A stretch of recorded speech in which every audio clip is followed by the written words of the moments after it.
This is kinematics lecture 18। एक और सवाल देखिए आप लोग। क्वेश्चन कह रहा है a particle is projected vertically upwards with velocity 40 metre per second. Find the displacement and distance travelled by the particle in 2 second, 4 second, 6 second, और स्मॉल जी का वैल्यू लेना है 10 मीटर पर सेकेंड स्क्वायर। तो सबसे पहले सोचिए क्या हो रहा है। पार्टिकल को यहाँ से फेंका गया, वो जाएगा मैक्सिमम हाइट तक जहाँ पे उसका वेलोसिटी 0 होगा, और उसके बाद वो नीचे गिरना शुरू करेगा।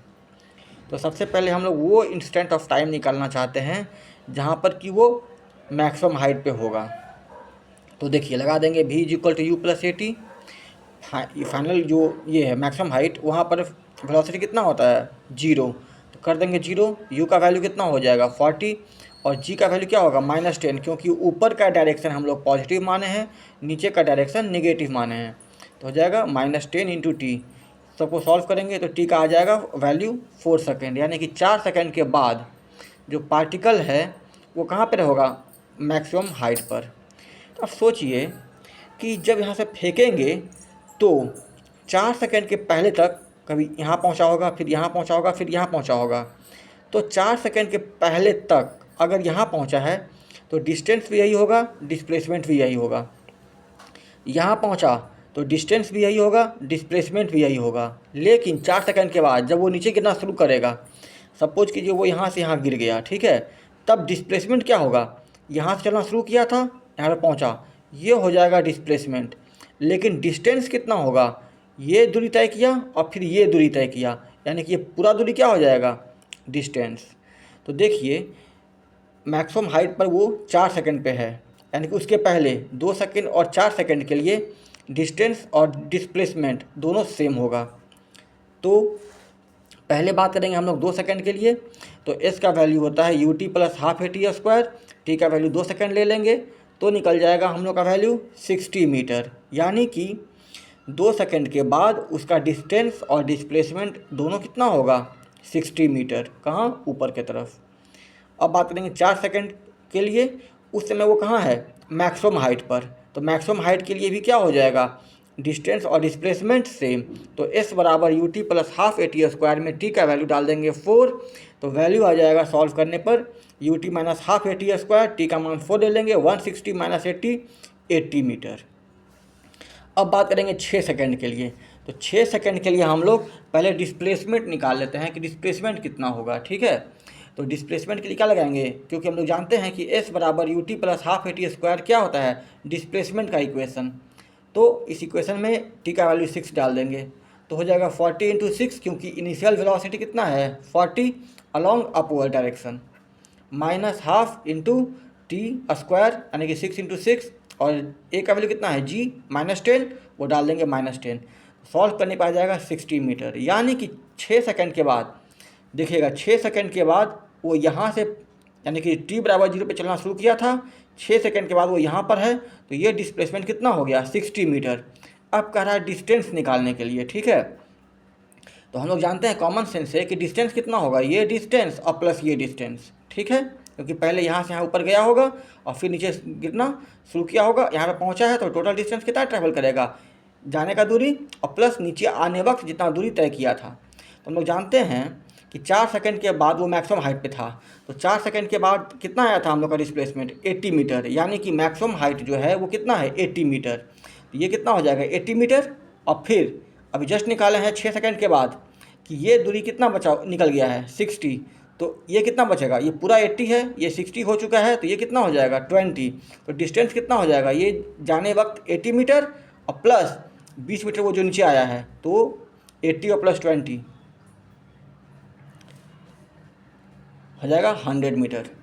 अब हम बता रहे हैं derivation of equation of motion, किसके लिए, फॉर वन डायमेंशनल मोशन, जब एक्सेलरेशन हम लोग का कांस्टेंट रहे, ठीक है। उसके पहले एक बात आप लोग याद रखिएगा कि इसको बोलते हैं डिफिनिट इंटीग्रेशन, ठीक है ना। ये जो लिखा हुआ है x1 x2 a d x का पावर n, जहाँ पे n क्या है पावर, और x का पावर n को यहाँ पे वेरिएबल क्या है dx, ठीक है, और a कांस्टेंट है। यहाँ पे ये एक्सेलरेशन नहीं है, आई एम रिपीटिंग, ये जो है यहाँ पर ए एक्सेलरेशन नहीं है, ए कोई कांस्टेंट है, ठीक है।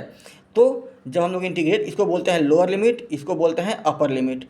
तो जब x के पावर n को इंटीग्रेट करते हैं तो पावर 1 बढ़ जाता है, ठीक है, और जो पावर होता है बढ़ के उसी से नीचे में डिवाइड कर देते हैं, और जो कांस्टेंट है वो इंटीग्रेशन के बाहर आ जाता है। तो a इंटू एक्स का पावर n का इंटीग्रेशन हो जाएगा a एक्स का power n+1 upon n+1। Lower limit कितना है x1, अपर लिमिट कितना है x2।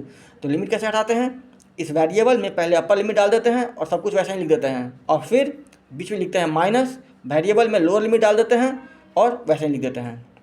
तो जो अपर लिमिट डालेंगे x2, तो वैल्यू कितना हो जाएगा a इंटू एक्स2 का power n+1 upon n+1 minus, फिर x में डाल देंगे लोअर लिमिट, कितना हो जाएगा a x1 n का x1 power n+1 upon n+1। अब देखिए डेरिवेशन ऑफ मोशन। पहला डेरिवेशन होता है v बराबर u प्लस ए टी का, ठीक है। तो हम लोग जानते हैं कि अब यहाँ से a का मतलब क्या हो गया, एक्सेलरेशन, ठीक है। तो एक्सेलरेशन का वैल्यू पहले बता चुके हैं, कितना होता है dv/dt। dt को आप गुना कर दीजिए तो हो जाएगा a dt। तो dv का मान कितना हो जाएगा a dt, ठीक है।